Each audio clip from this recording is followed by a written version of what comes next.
Here we are, one and all. Welcome to our crown jewel predictions for 2022 here on Unpopular Review with myself, the Wrestling Doll, and the co-founder, co-creator, head of the table, tribal chief of UPR himself, the executive consultant, Mr. Christopher Harris. And if I don't announce him like that, well, Lord knows what he's going to say to me afterwards. You know, I have goosebumps over the announcement like that. I mean, I appreciate that. That was good. It's been so long since you had a chance to introduce me. You must be very happy. It must be like major day. Yes, I am. Stream elements not bot running. Okay, that's nice. Hi, how are you? Let's get into it. WWE Crown Jewel coming up this Saturday, 12 noon Eastern, and we're over here talking about our predictions for this pay-per-view or premium live event. Is supposed I'm to paying be known for it still. as. I'm calling it a pay-per-view. It's not a pay-per-view though. I'm still calling it that because I'm paying $4.99 a month on my Peacock to watch this stuff. So, But are you paying per the view? I'm paying for my view. Okay. Well, from my point of view, it's a premium live event, and I want to talk about it. 6 exciting matches, or maybe not exciting to you, depending on how you look at it. And I want to hear your opinions. I want to hear what you think is going to happen. I want to hear who you think is going to win as we go into the UPR portion of it and battle for the UPR championship, which I currently hold for the 7th, 8th, 9th time. I don't know. I've lost track how many times I've held this title. As long as all right, there's Charlotte Flair. I'm just as good. Generational talent. Anyway, this is your show. Why don't you go ahead and take it over? And what's going on, Charmaine? Nice to see you. Well, let's see. I'm going to start it off with a match that it's not bad, but I feel like it might be possibly one of the kickoff matches to get some excitement started and some entertainment somewhat. But let's talk about the Almighty versus Beast Incarnate. Did you say possibly one of the kickoff matches? I mean, what? I said maybe. I don't know what they're going to do for the kickoff. What's up, Jeffrey? Yeah, what's up, Hassan? I don't see Brock Lesnar ever being in what we call a kickoff match, let alone Bobby Lashley. But or one of the first. This is a very anticipated match. This is a very well built match. This is a rematch from Royal Rumble that happened in Atlanta. What was it? I was there. Damn, I forget.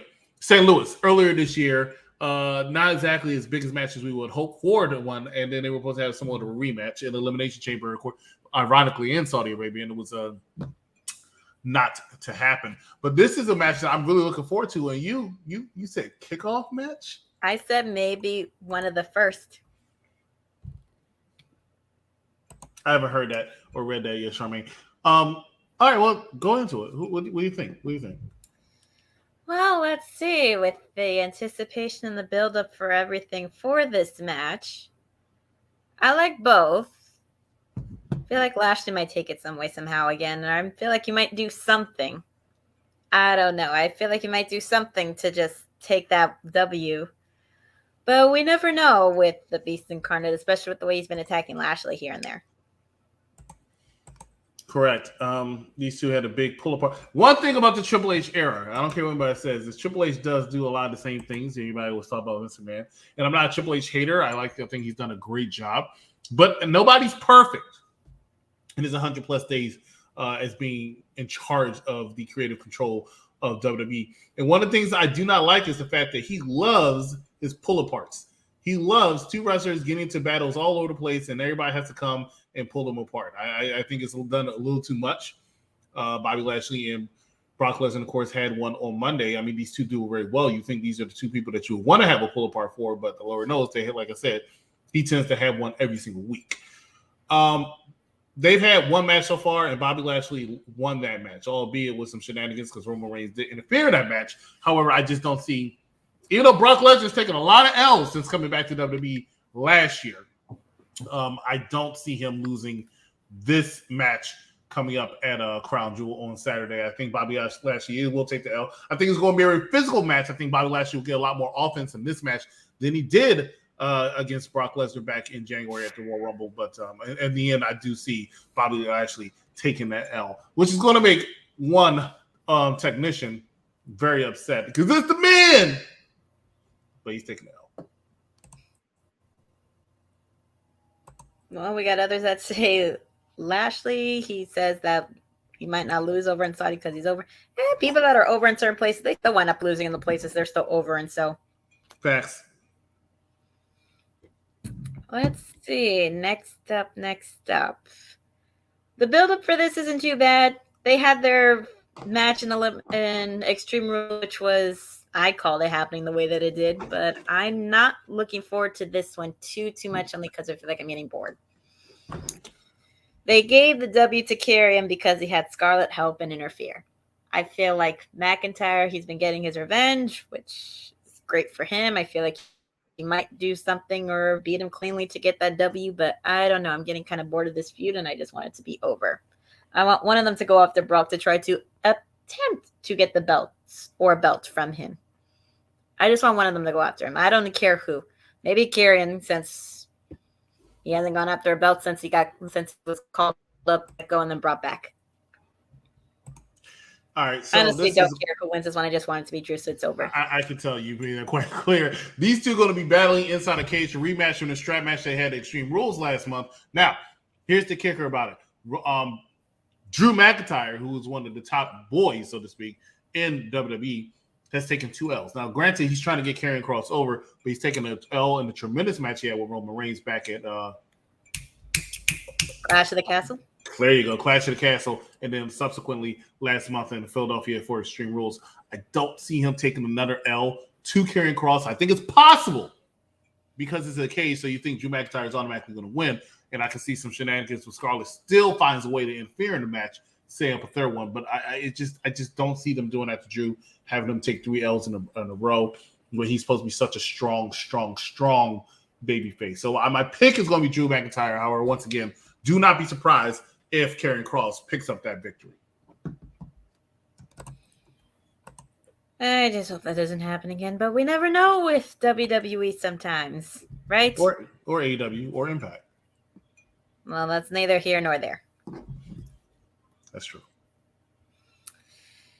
Next up, I'm going to go with a tag match here, and the build-up for this, it's not a bad build-up, but with the way they're going, they finally make the Judgment Day look strong on a pay-per-view for the first time since this faction has been formed. And even though they brought back the OC to help AJ, I feel like they're going to keep the Judgment Day being strong and just have them win and get another W as opposed to getting a W and then going back to taking L's in pay-per-views. Especially with how dominant they've been making him look like on TV, to the point where Ray actually went to SmackDown because he didn't want to face his son no more.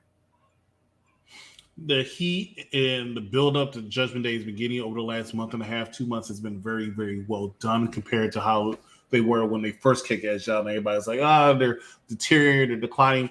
Now they're one of my most favorite things to see on Monday Night Raw. Look forward to seeing them every single week. I think Dominic, despite all the heat that he gets, and I mean negative heat he gets, I think he's very good in that role. You can still tell he's learning as to being that bad guy role. However, he's not that bad in the ring. Is he crisp and smooth as his father? No, of course. I mean, Rey Mysterio is Rey Mysterio, but he's still not that bad in the ring.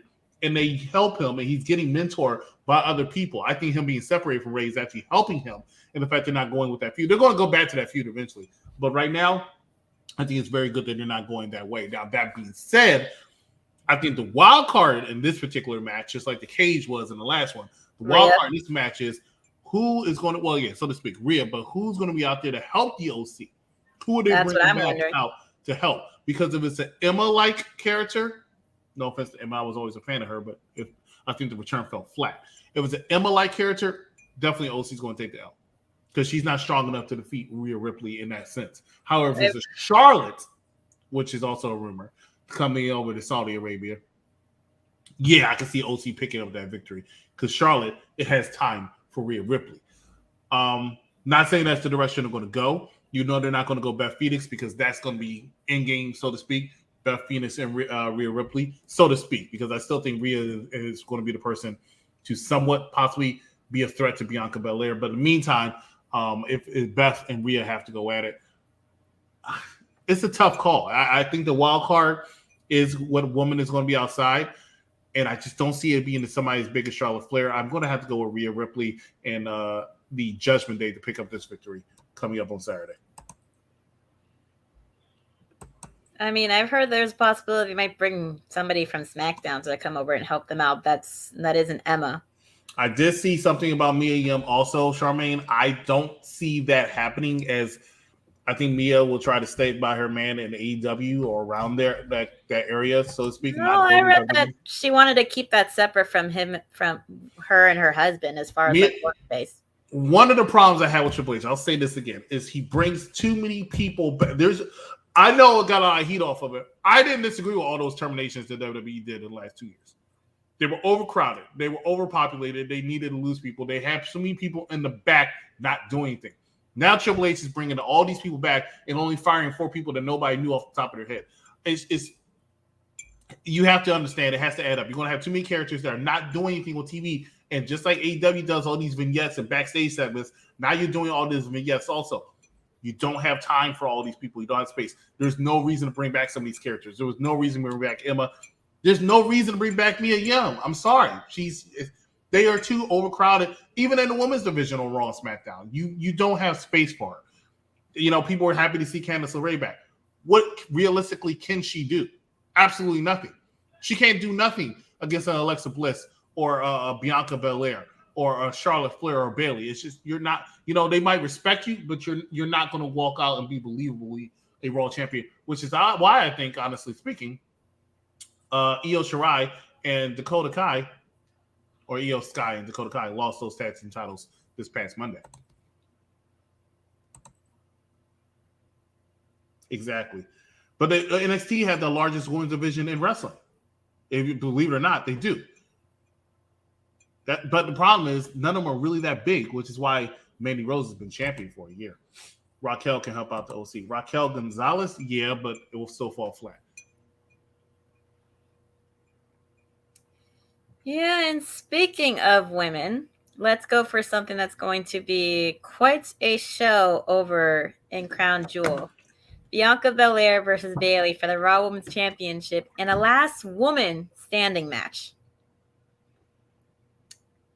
Now, I love me Bianca. She is one half of the reason why I even watched WWE wrestling in the first place. And I do like Bayley. I don't mind her character as the role model or the head of the faction of Damage Control.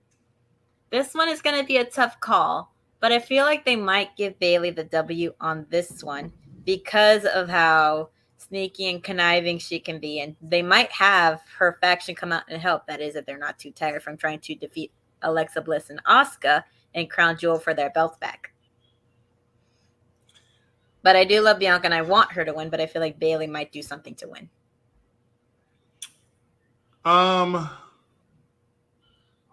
Once again, another toss-up. This can go either way. I still think Bianca has more to do with her title reign, and I don't see her losing. However, at the same time, here's where the monkey wrench gets thrown in. The Io Sky and Dakota Kai lost the tag team titles. And I think they lost the tag team titles possibly because Bianca's losing the Raw Women's Championship this coming Saturday. That's just a theory. I don't think they want a faction to hold all the championships because they already had that with the Bloodline. So I'm not sure they want to do it with this division as well, which is because, like I said, it was kind of abrupt how they lost the tag team titles. It really didn't make much sense. I see it from a business perspective if they're not really doing it as the tag team champions. But at the same time, look at how long the NXT Women's Tag Team Championship has been out, and really how many NXT Women's Tag Team Champions have there been since the NXT Women's Tag Team Championship has been out? It's been a lot. Triple H doesn't believe in holding those women's tag team titles on any competitors for a long period of time. He likes the singles, but not so much as the women's title. It's the tag team titles. I'm still going to go ahead and pick Bianca Belair, but once again, I said it earlier, do not be surprised if Bayley walks out your new champion because I just don't see them having all 3 titles. Yeah, I mean, if they can still keep Mandy the champion and take the belts off of Toxic Attraction and still keep them looking as one of the strongest factions they got down there, I mean, they might do the same thing with Damage Control. Who knows? Mm-hmm. And speaking of tag matches, let's talk about this one with the undisputed tag team champions, the Usos, versus the Brawling Brutes of Ridge Holland and Butch. Now, I do like the Brawling Brutes. They have grown on me, and I may not care too much for the Usos entirely as far as their title reigns. However, I don't feel like they're going to drop the titles to the Brawling Brutes in Crown Jewel, but I do think that this match is going to be quite a banger. Oh, yeah. Banger after banger after banger after banger. Who you got winning? I said the Usos. Okay, that makes sense. That's just a no-brainer. Banger after banger after banger after banger, just like no-brainer after no-brainer after no-brainer when it comes to the Usos, and almost any tag team you put up against them is going to be the Usos. I agree with what you're about to say, and we'll talk about that in a second, but it's just no way in hell that the Usos are going to lose these titles, but I think it's going to be a great match.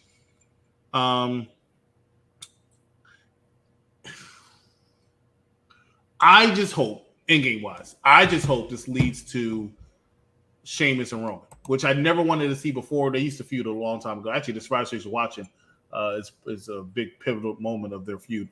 But now I would be very interested to see a match between them, and I hope this does lead to it. Since Sheamus was injured, he really went to go get married. But since Sheamus was injured, when you come back, you could see them going in that direction. It's a possibility, and I hope they do.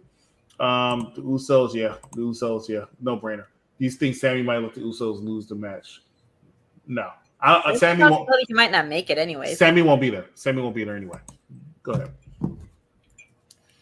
And what I think this might be the main event of the night, because they keep hyping this up for no reason, only because of one half. Is why I say it for no reason, because one half of this doesn't deserve this title shot because he's had 2 lucky matches where he's won. And I think you and I both can agree that Roman Reigns is going to crush Logan Paul like the insignificant little bug he is, whether his brother comes in to help him out or not. Well, finally, you're acknowledging your tribal chief. That does not mean I acknowledge him. I just can't stand Logan Paul even more. Well, what did he do to you? He's a pain in the ass. He's so annoying. Doesn't know when to shut the fuck up, and he's just a pain. I've never liked him. Even during his YouTube days, I've never liked him. You're still on YouTube. He's just the ultimate douchebag. That's all he is to me. And him coming into WWE does not make it any better for me. And the fact of the matter is, they say there's a possibility his brother might come in for some stupid reason to try to help. And even then, I feel like something might happen with interference, and Roman is still going to win. Well, Roman's going to win regardless. That's neither here nor there. That's not a question. They're not going to give that championship to Logan Paul. Doesn't make sense to have Logan Paul in the historical 2+ year run of Roman Reigns. But it's not going to be the squash match that people think. They're going to try and make Logan Paul look like a star because Logan Paul is a star. Despite what people think, he might be a pain in the ass to some of y'all, but Logan Paul is a star. He has the look, he has the capabilities, he has the ability, and he has the mic skills where he could be a star. He's not it as a babyface, and Roman Reigns is a heel, but he's teetering on that edge as he has been the last couple months. And nothing anybody can do can make Logan Paul a babyface ever. Nobody likes him. Why... Even when I watched SmackDown a while back, like a couple weeks ago with one of my friends, we were watching and we were annoyed as hell when Logan Paul came out. And what happened when he came out? Everybody started booing the crap out of him. The only time he got some cheers was when Jey Uso knocked him out. But the man also got cheers at SummerSlam. To save his life. He also got cheers at SummerSlam when he beat Miz. Yeah, because nobody likes the Miz either. Okay, I resent that. Okay, let me rephrase that. Most people don't like the Miz. But even I wanted the Miz to win because I can't stand Logan Paul. I don't want Logan Paul to win. I want Roman to win. Roman is so sexy. They're going to make Logan come close at 2 count and make us believe. Wrestling Doll, tell us how you really feel. About what? Hashtag Logan Paul. Hashtag Roman is the man. Logan Paul might give Roman Reigns a run for his money, even though Roman is going to win. Maybe the Miz will help Roman or help Logan Paul. I would have him helping Logan Paul since he just took a Superman punch to the jaw when the only times I was ever upset with Roman Reigns. I like the Miz. He is awesome. Good job, Charmaine. I like the Miz too. He is awesome. He is the most must-see champion. The only 2-time Grand Slam champion. Well, not the only 2. The first ever. Seth Rollins actually became a 2-time Grand Slam champion when he won the United States title. Yes, from winning the U.S. title. But the first ever Grand Slam champion in WWE history. The Miz has done it all. Done it all. Yeah, and he can take Done it out all. and still be fine. He won't be in Saudi Arabia because they're having this stupid program with Dexter in this stupid program. Hate it. It's one of the worst programs I've ever seen in my life. Well, I can't say it's the smartest decision creatives made with him, but what else can they do with Dexter Lumis at this point? Fire him. He's not necessary. He's not needed. There was no reason to bring him back. Oh, they could have just left him in NXT. Or they could have fired him. Let's see. George Samuel Lewis says, have you talked about the Women's Tag Team Championship yet? Because I got Alexa Bliss and Asuka retaining. Yeah, they did add that match to it. They added that match, and I think they also added Braun versus Omos. Braun versus Omos is at Crown Jewel. Let's talk about that one. Braun versus Omos. I got Braun Strowman. I also got Braun Strowman because last time I betted against Lashley when it was against him and Omos, and I was wrong on that. It could happen again. Omos is going to lose again. Omos should be fired because he's not great in the ring. He doesn't have the look. He can't sell for shit. He does have a look. He can't sell, and he's not that good in the ring, but he's MVP. The biggest thing is Omos is looking too dominant where Braun has not been, and that's why it's going to be Omos winning. Omos taking the L on Saturday. As far as the Women's Tag Team Championship, I didn't know they added that match. Yeah, they did recently. Well, I don't know. Well, I wouldn't be surprised if they take the belts off of Bliss and Asuka to give it back to Damage Control, but I think they're going to keep the belts on Bliss and Asuka because she is now the first woman in WWE to have the title belt with 3 different partners. Alexa Bliss? No, Asuka. Asuka's had it with Nikki Cross. Kyrie. She's had it with Kyrie, Charlotte, and now Alexa. Who else has Alexa been tag team champion with besides Nikki Cross? I don't know, but I do know that I don't like this pair of Asuka and Alexa Bliss, and I hope it is a strange pairing to say the least. It's a very strange pair. It doesn't make sense. They only have them as a pairing because Braun they've Strowman wins. helping Bianca. Braun Omos is boring. Omos is boring, says George Samuel Lewis. I heard the rumor the Royal Rumble Bad Bunny. No. As much as I don't mind Bad Bunny, I don't think I need to see him back in the ring. I don't. Although he is talented, he did good for when he was in there the few times I've seen him. He definitely worked hard. I can say that. Bad Bunny is actually pretty good, but not winning the Royal Rumble. No, I don't see him winning the Royal Rumble. I see him lasting maybe like 5 minutes before he gets taken out by somebody. Okay. Well, we have a fish. Charmaine is crazy. She said Bad Bunny versus Roman. Yeah, Roman will squish him again like a bug. Correct. Roman squishing everybody like a bug, which is getting kind of boring. Almost as boring as Mandy still being champion with the help of her faction beating everybody every single damn time. Correct. God, I can't wait for her to lose the belt. And George says they're setting it up for Survivor Series War Games between Bianca, Asuka, Bliss, and Candice versus Damage Control and Nikki Cross. That's a possibility, except for the fact that Nikki Cross has been attacking Damage Control. So you have to take that into effect, but it's still a strong possibility. Well, I mean, you never know. Like they say, the enemy of my enemy is someone I will work with to kick my enemy's ass. Fair. I mean, they did that with the last War Games when Dakota Kai was with Toxic Attraction. Fair. And look at what happened there. They lost because JC was the one that got pinned. Fair. We won't talk about JC, because JC's JC. What's wrong with JC? Absolutely nothing. Well, and we pretty much got through everything in under half an hour, which hopefully would be nice. Would be nice. Bray Wyatt going to wrestle? We don't know. No, he's not. He's just going to keep playing mind games for the next 2 months, annoying the hell out of me. Like, do something. You know, you ever seen that thing where you poke something, do something? Like, Isn't I don't want to see. Bray Wyatt's good at playing the mind games. But you know my problem with Bray Wyatt, and I'm a huge Bray Wyatt fan. When we did a mock draft a few years ago, he was my number one pick, and he still might be my number one pick now. My problem, well, no, Roman will be, but my problem with Bray Wyatt is, and y'all can curse me on the chat because that's what y'all like doing. His storyline is usually good, but the end game, the climax to it, always it falls flat. You'll remember the storyline, but I will ask you to remind me and tell me what the ending is. A lot of y'all can't do it with a lot of smiles and warm and fuzzies because it always falls flat. I don't mind his promos. I like his promos, but a lot of times I feel like they're too long. And I feel like he tries to put too much into it where I start to lose a little bit of interest. And that's what happens now. He comes out, he says absolutely nothing. Oh, I'm Uncle Howdy, blah, blah, blah, blah. Whatever. Been there where you have multiple personalities, whether it's him or his brother or some other new person. I don't need to see. I need to see what you're going to do. What are your plans? But you should do is long term because you can't throw them into a feud because you're going to be hurting somebody else. That's what I'm saying. There's too many people coming back. But Bray was somebody I completely agree with coming back. He's a star. And you need to have him come back. Thank you.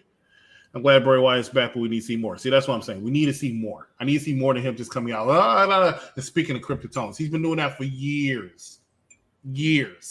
Like, nah, I don't need it. What is up with Uncle Howdy? I don't know. I don't care when Cody is coming back. Cody will be back in January. He had to recover from that torn pec that he wrestled with and still beat the crap out of Seth Rollins. He didn't beat the crap. He got lucky. He beat the crap out of Seth Rollins. We all saw it. No, he did not. Because Seth Rollins is the revolutionary, the visionary. Seth freaking Rollins.